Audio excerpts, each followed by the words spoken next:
नमस्कार, जय हिंद दोस्तों। स्वागत है आपका quick revision classes YouTube channel पर। आज आपका टॉपिक जो है वो है बाल विकास के चरण। इसका दूसरा पार्ट आज आप कर रहे होंगे। ये टॉपिक नंबर 15 है आपके सिलेबस में। यहाँ से प्रश्न आने की पूरी संभावना रहेगी क्योंकि ये एक इम्पॉर्टेंट टॉपिक है और आप इसको बहुत अच्छे से समझ रहे होंगे। यहाँ से काफ़ी अच्छे प्रश्न बनने की संभावना रहेगी। क्लियर है आपको? मुख्य सेविका भर्ती परीक्षा 2022 जनवरी में होने की पूरी संभावना है, इसलिए अपनी तैयारी करते रहिए और कल के इंतजार में मत बैठिए। मैं बार बार आपसे कहता हूं, आप में से बहुत से लोगों को बुरा भी लगता होगा, कहते होंगे क्या कहते रहते हैं दिन भर, लेकिन मेरा यह मानना है कि कल क्या होगा किसी ने नहीं देखा। किसी के घर में क्या मुसीबत आ जाए, क्या परेशानी आ जाए आपके जीवन में, आपको नहीं पता। लेकिन उसके लिए आपको आज से तैयार होना होगा, आज से अपनी पूरी तैयारी कंप्लीट करनी होगी। जितने लोग भी लगातार एमसीक्यू कर रहे हैं उनको रिजल्ट मिल रहा है, तो सबसे जरूरी है कि आप पूरी क्लास कम से कम देखें। जब आप यहां पर मौजूद हो गए हैं तो कम से कम पूरी क्लास को देखकर जाएं, ताकि आप जो यहां से लेके जाएं वो पूरा सॉलिड टॉपिक हो आपका। क्लियर है आपको? तो बाल विकास के चरण महत्वपूर्ण एमसीक्यू जो आपके लिए बहुत ही महत्वपूर्ण है। उम्मीद करता हूं कि आप लोग पूरी क्लास देखेंगे और कमेंट करके लास्ट में बताएंगे कि आज का ये मॉक टेस्ट आपको कैसा लगा। तो चलिए बिना वक्त गवाए शुरू करते हैं आज का वीडियो।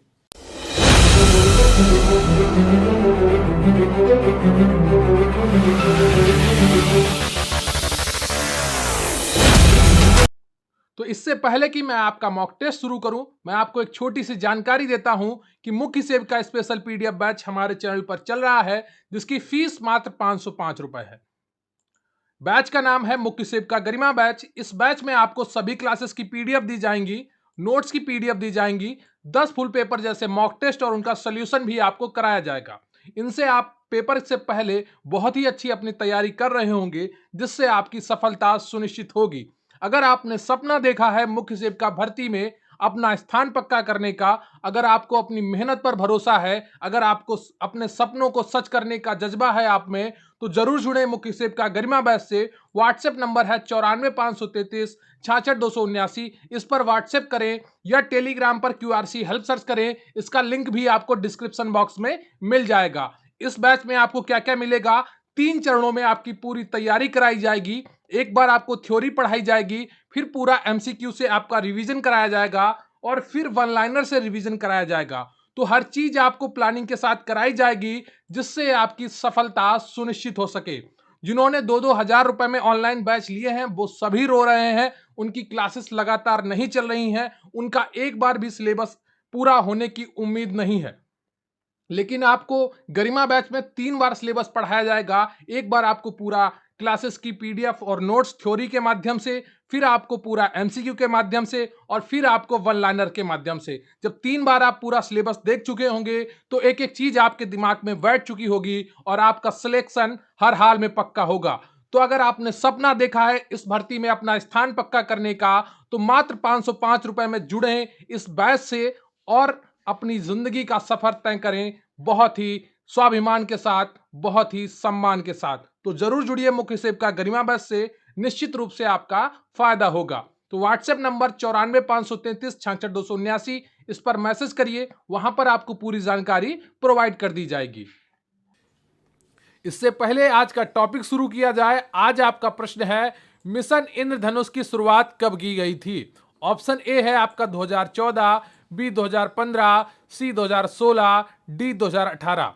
तो ये आपको उत्तर कमेंट करके बताना है कि मिशन इंद्रधनुष की शुरुआत कब की गई थी और ये जो मिशन है इंद्रधनुष ये किसके लिए है।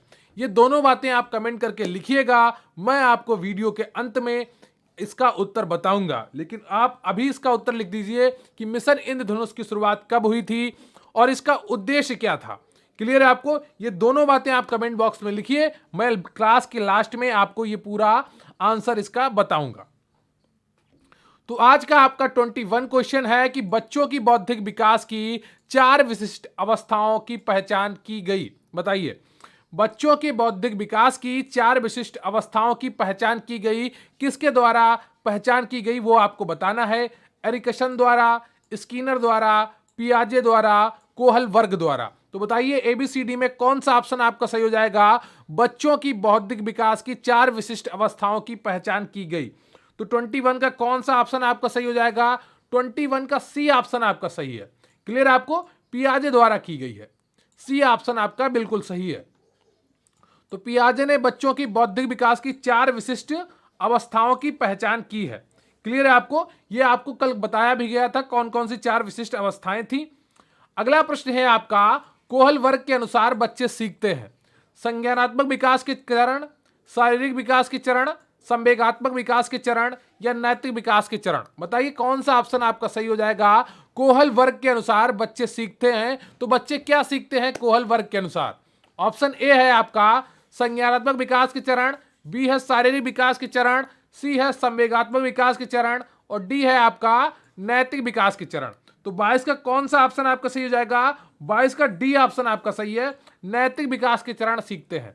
क्लियर है आपको? डी ऑप्शन आपका बिल्कुल सही है।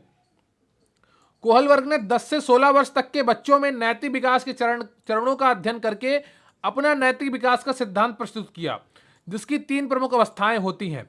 अगर आपसे प्रश्न पूछ लिया जाए नैतिक विकास का सिद्धांत किसने प्रस्तुत किया, तो उत्तर आपका हो जाएगा कोहल वर्ग। क्लियर आपको? क्या उत्तर हो जाएगा? कोहल वर्ग। तो पूर्व परंपरागत स्तर यानी कि प्राक रूढ़िगत स्तर, परंपरागत स्तर यानी कि रूढ़िगत नैतिक स्तर, उत्तर रूढ़िगत स्तर, परंपरागत अवस्था में बालक की नैतिकता बाह्य कारकों के द्वारा निर्धारित होती है। क्लियर है आपको? तो यहां पर ये तीसरा ये यहां पर कंप्लीट हो जाता है। फिर आगे ये लाइन है, परंपरागत अवस्था में बालक की नैतिकता बाह्य कारकों द्वारा निर्धारित होती है। क्लियर है आपको?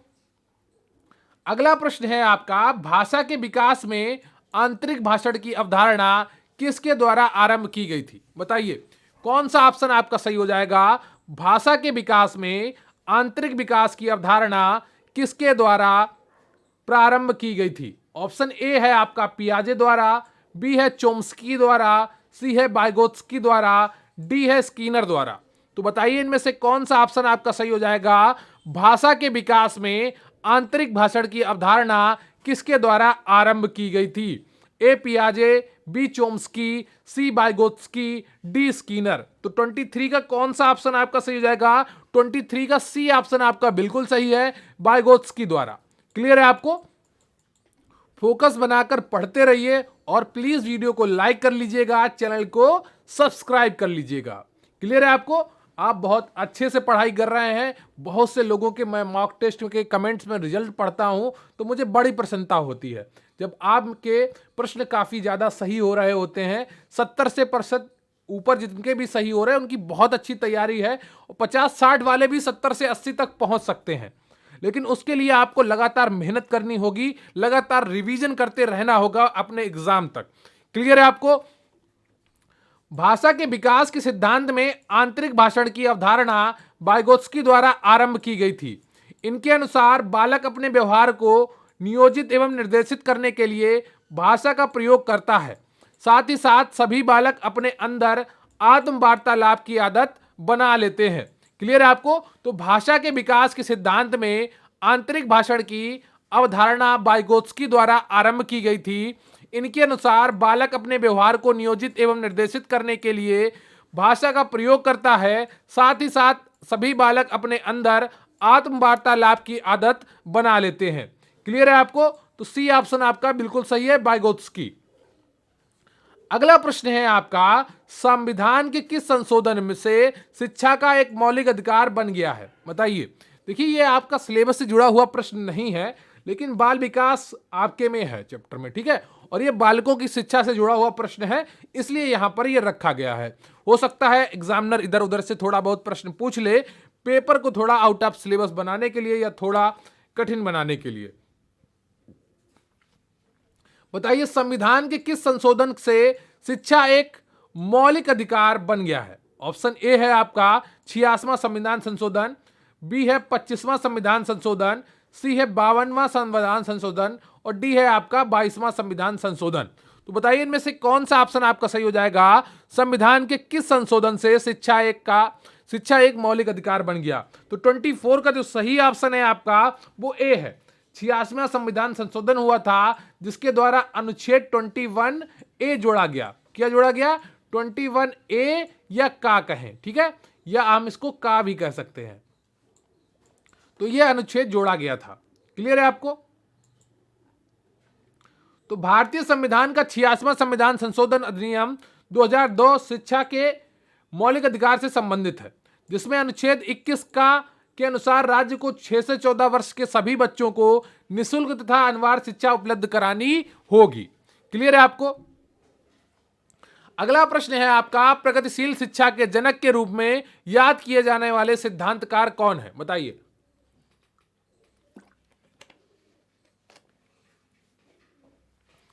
प्रगतिशील शिक्षा के जनक के रूप में याद किए जाने वाले सिद्धांतकार कौन है? फेडरिक फ्रोबेल हैं, जॉन डेवी हैं, जीन पियाजे हैं, ग्राहम गिब्स हैं। बताइए एबीसीडी में कौन सा ऑप्शन आपका सही हो जाएगा? प्रगतिशील शिक्षा के जनक के रूप में याद किए जाने वाले सिद्धांतकार कौन है? बताइए। तो 25 का जो सही ऑप्शन है आपका वो बी है, जॉन डेवी है। कौन है? जॉन डेवी हैं प्रगतिशील शिक्षा के जनक। क्लियर है आपको? तो ये चीजें आपके लिए याद रखने की वाली हैं। जैसे ये पूछ लिया प्रगतिशील शिक्षा का जनक, तो ऐसे टॉपिक जो होते हैं वो वन लाइनर जो प्रश्न होते हैं वो आपके लिए बहुत महत्वपूर्ण हो जाते हैं। क्लियर है आपको? जॉन डेवी संयुक्त राज्य अमेरिका के एक मनोवैज्ञानिक एवं शिक्षाविद थे। वे प्रगतिशील शिक्षा के जनक के रूप में जाने जाते हैं। क्लियर है आपको? आपका अगला प्रश्न है, प्रायः बालकों की बुद्धि का मापन किया जाता है। तो बताइए प्रायः बालकों की बुद्धि का मापन किससे किया जाता है? अवाचिक समूह बुद्धि परीक्षणों के द्वारा, वाचिक समूह बुद्धि परीक्षणों के द्वारा, अवाचिक व्यक्तिगत बुद्धि परीक्षणों के द्वारा, वाचिक व्यक्तिगत बुद्धि परीक्षणों के द्वारा। तो बताइए इनमें से कौन सा ऑप्शन आपका सही हो जाएगा? प्रायः बालकों की बुद्धि का मापन किया जाता है। तो 26 का कौन सा ऑप्शन आपका सही हो जाएगा? 26 का ए ऑप्शन आपका बिल्कुल सही है, अवाचिक समूह बुद्धि परीक्षणों के द्वारा। क्लियर है आपको? तो ए ऑप्शन आपका बिल्कुल सही है। तो बालकों की बुद्धि मापन अवाचिक समूह बुद्धि परीक्षण द्वारा किया जाता है। इस परीक्षण के अंतर्गत बच्चों का सामूहिक रूप से परीक्षण किया जाता है तथा परीक्षण में प्राप्त अंकों के आधार पर उनके बुद्धि स्तर का निर्धारण किया जाता है। क्लियर है आपको? तो ये चीज आपको पूरी समझ में आ गई होगी। और प्लीज वीडियो को लाइक कर लीजिएगा, चैनल को सब्सक्राइब कर लीजिएगा। अगला प्रश्न है आपका, बुद्धि लब्धि मापने के जन्मदाता कौन है? देखिए इस तरह के प्रश्न भी आपकी परीक्षा में आ सकते हैं, है ना? तो इसको भी आप इंपॉर्टेंट कर लीजिएगा। बुद्धि लब्धि मापने के जन्मदाता कौन है? तो ऑप्शन ए है आपका स्टर्न, बी है बीने, सी है टरमैन, डी है इनमें से कोई नहीं। देखिए आप अगर ये बहुत से लोग सोच रहे होंगे कि 100% सिलेबस तैयार कर लें पहले फिर हम 100% MCQ करेंगे, ऐसा नहीं होता है। कोई भी चीज कभी भी 100% हो ही नहीं पाती है ना? तो इसलिए आप 70 से 80% जैसे ही आपका सिलेबस हो जाए, समझ रहे ना, 70 से मैं कहता हूं 60% भी हो जाए तो आप MCQ से पढ़ना शुरू कर दीजिए, क्योंकि बहुत सी चीजें आप MCQ से रट लेंगे, है ना? बहुत सी चीजें आपको MCQ से समझ में आ जाएंगी। इसलिए जैसे ही आपका 60 से 70% सिलेबस हो या 70 से 80% सिलेबस आपने पढ़ लिया हो एक बार, तो आप MCQ प्रैक्टिस शुरू कर दीजिए। क्लियर है आपको? क्योंकि यहां से आप काफी अच्छी तरीके से अपना रिजल्ट बना पाएंगे और जो 100% के ऊपर बैठा रहेगा वो कभी भी अपनी पढ़ाई नहीं पूरी कर पाएगा। क्लियर है आपको? क्योंकि 100% को सही होता ही नहीं है। 27 क्या है? तो 27 का आंसर जो है आपका वो टरमैन है। क्लियर है आपको? बुद्धि लब्धि मापने के जन्मदाता टरमैन है।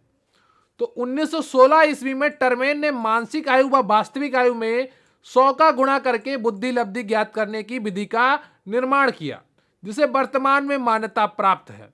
इसलिए टरमैन को बुद्धि लब्धि मापने का जन्मदाता माना जाता है। बुद्धि लब्धि धारणा की प्रथम प्रतिपादक विलियम स्टर्न बुद्धि है और बुद्धि परीक्षण के सर्वप्रथम प्रयोगकर्ता अल्फ्रेड विने है। क्लियर आपको? तो बुद्धि लब्धि मापने के जो जन्मदाता हैं वो कौन है? वो टरमैन है। क्लियर है आपको? और बुद्धि लब्धि अवधारणा के प्रथम प्रतिपादक कौन है? विलियम स्टर्न है। और बुद्धि परीक्षण का सर्वप्रथम प्रयोगकर्ता कौन है? अल्फ्रेड विने है। क्लियर है आपको? तो ये चीजें आपको याद रखनी होगी। आपका अगला प्रश्न है, भाषा अर्जन एवं विकास के लिए सर्वाधिक संवेदनशील अवधि कौन सी है? बताइए, भाषा अर्जन एवं विकास के लिए सर्वाधिक संवेदनशील अवधि कौन सी है? ऑप्शन ए है आपका प्रारंभिक बाल्यावस्था, बी है मध्य बाल्यावस्था, सी है किशोरावस्था, डी है जन्म पूर्व अवधि। तो बताइए इनमें से कौन सा ऑप्शन आपका सही है? भाषा अर्जन एवं विकास के लिए सर्वाधिक संवेदनशील अवधि कौन सी है? ए प्रारंभिक बाल्यावस्था, बी मध्य बाल्यावस्था, सी किशोरावस्था, डी जन्म से पूर्व अवधि। तो 28 का कौन सा ऑप्शन आपका सही हो जाएगा? 28 का जो सही ऑप्शन है आपका वो कौन सा है? वो है आपका ए। क्लियर है आपको? प्रारंभिक बाल्यावस्था। भाषा अर्जन एवं विकास के लिए सर्वाधिक संवेदनशील अवधि कौन सी है? प्रारंभिक बाल्यावस्था है। क्लियर है आपको? ये 6 से 9 वर्ष की आयु जो होती है यह प्रारंभिक बाल्यावस्था में गिनी जाती है। अगला प्रश्न है आपका, अनुकरण की प्रक्रिया में सर्वप्रथम शिशु अनुकरण करता है। बताइए, अनुकरण की प्रक्रिया में सर्वप्रथम शिशु किसका अनुसरण करता है? व्यंजन वर्णों का, स्वर वर्णों का, स्वर व व्यंजन दोनों वर्णों का, या शब्दों का? तो बताइए इनमें से कौन सा ऑप्शन आपका सही हो जाएगा? अनुकरण की प्रक्रिया में सर्वप्रथम शिशु अनुकरण करता है।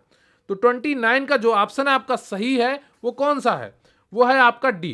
क्लियर है आपको? शब्दों का अनुकरण करता है। डी ऑप्शन आपका बिल्कुल सही है। 29 का अनुकरण की प्रक्रिया में सर्वप्रथम शिशु अनुकरण करता है किसका? शब्दों का।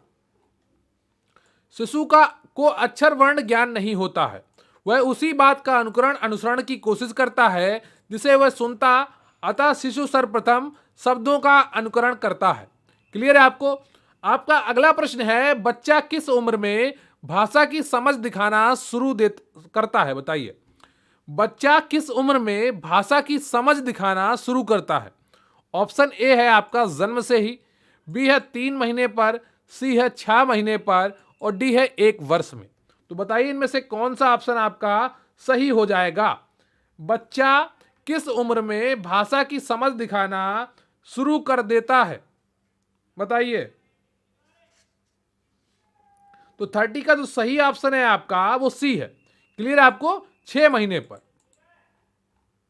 तो बच्चा 5-6 महीने पर भाषा की समझ दिखाना शुरू कर देता है। भाषा विकास का प्रथम सोपान ही ध्वनि की पहचान करना होता है। बच्चा 5-6 माह में ध्वनियों में विभेद करने, परिचित ध्वनि को पहचान कर प्रतिक्रिया देने लगता है। क्लियर है आपको? आपका अगला प्रश्न क्या है?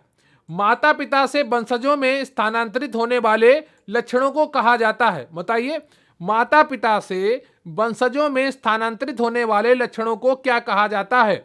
ऑप्शन ए है आपका पर्यावरण, बी जीन, सी होम्योस्टेसिस, डी अनुवांशिकता। तो बताइए इनमें से कौन सा ऑप्शन आपका सही है? माता पिता से वंशजों में स्थानांतरित होने वाले लक्षणों को क्या कहा जाता है?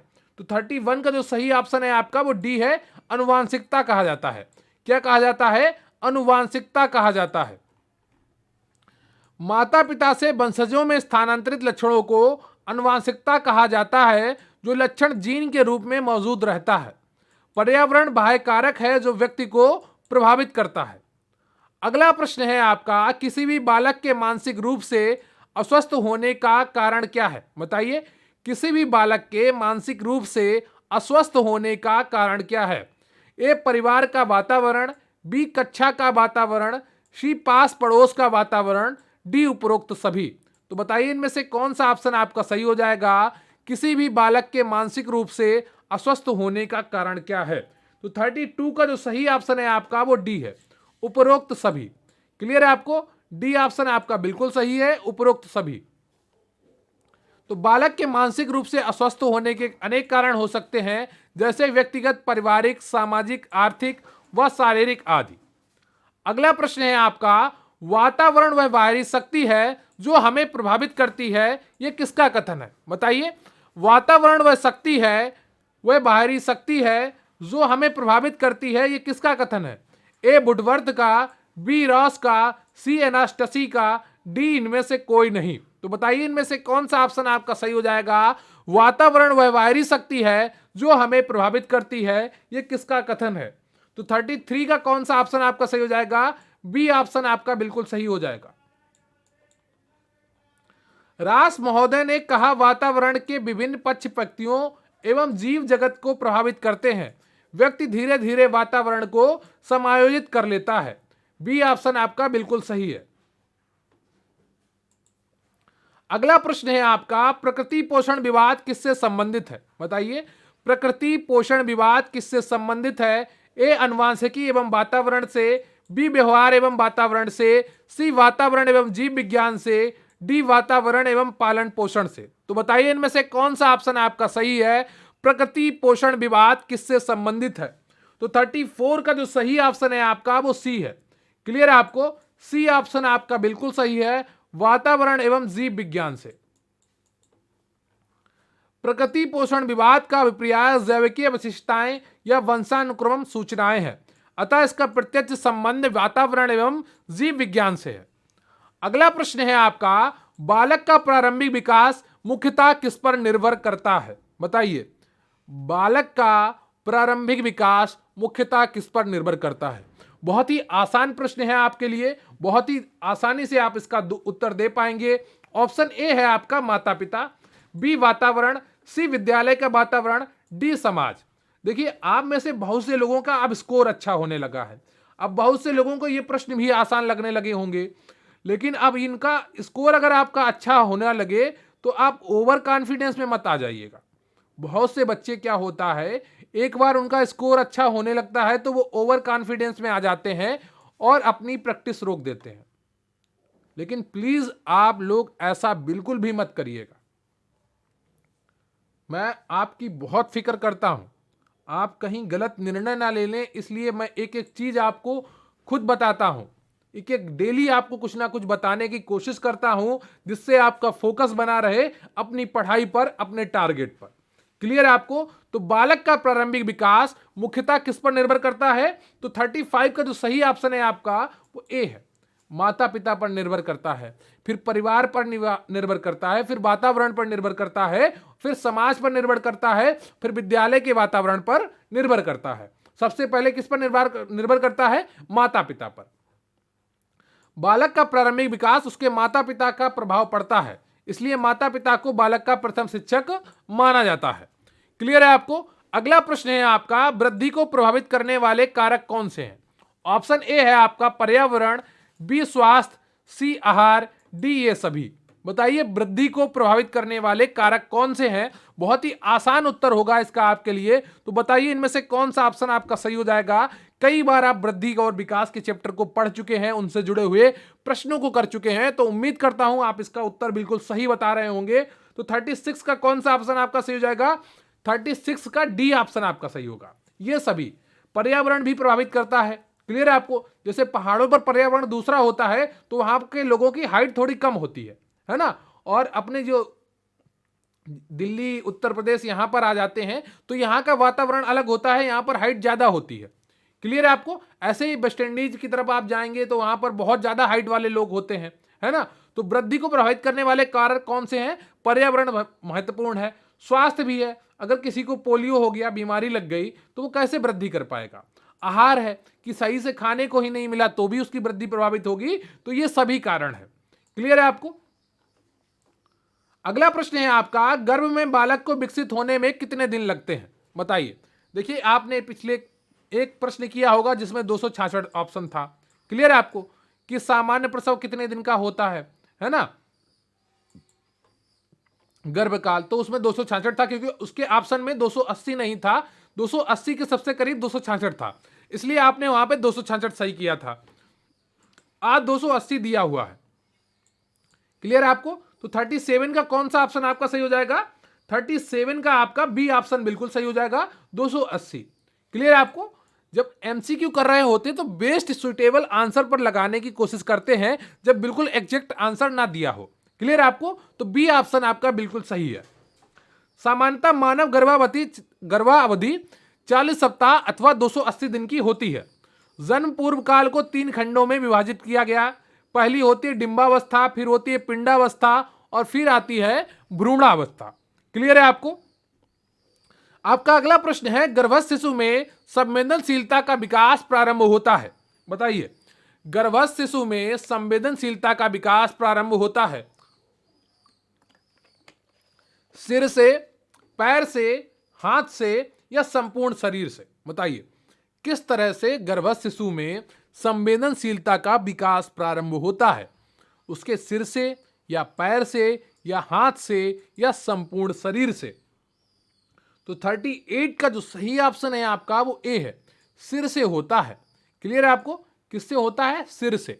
ए ऑप्शन आपका बिल्कुल सही है। गर्भस्थ शिशु में सर्वप्रथम मस्तिष्क का विकास होता है, अतः संवेदनशीलता का विकास भी सिर से प्रारंभ होता है।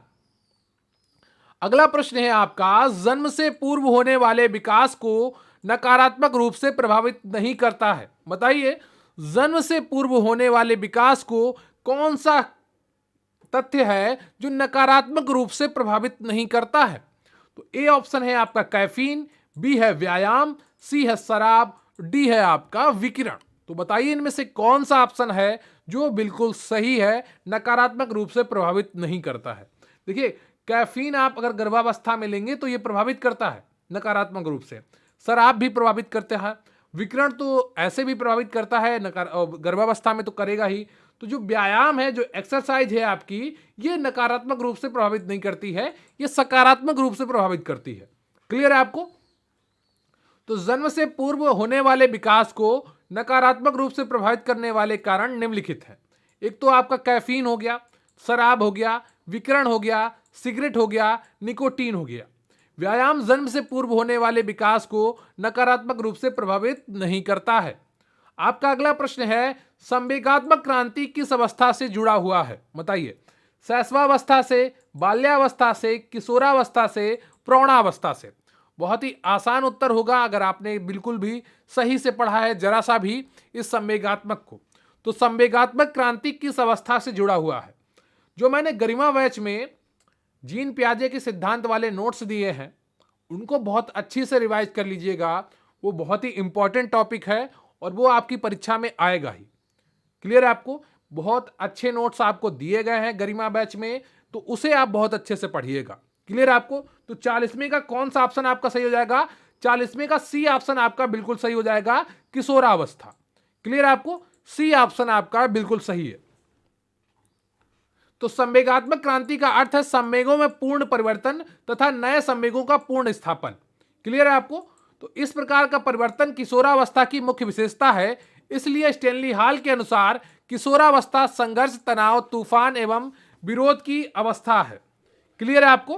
तो ये रहा आपका पूरा 40वां क्वेश्चन। क्लियर है आपको? अब बात करते हैं आज के प्रश्न के उत्तर की। आज का प्रश्न था आपका, मिशन इंद्रधनुष की शुरुआत कब की गई? ऑप्शन थे आपके 2014, 2015, 2016, 2018। तो बताइए इनमें से कौन सा ऑप्शन आपका सही होगा? तो इसका जो सही ऑप्शन है आपका वो ए है, 2014।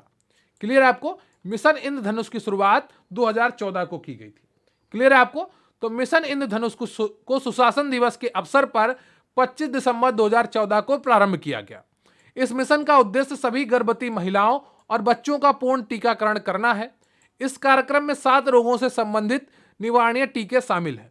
क्लियर है आपको? अब तो टीकों की संख्या बढ़ गई है और इसका विस्तार किया गया है। मिशन इंद्रधनुष की 2014 में ये प्रारंभ हुआ था। क्लियर है आपको? तो ये रहा आपका बाल विकास चरण का पार्ट 2 महत्वपूर्ण एमसीक्यू। उम्मीद करता हूं आपको एक एक चीज समझ में आई होगी और आप कमेंट करके बताएंगे भी कि आज का ये मॉक टेस्ट आपको कैसा लगा।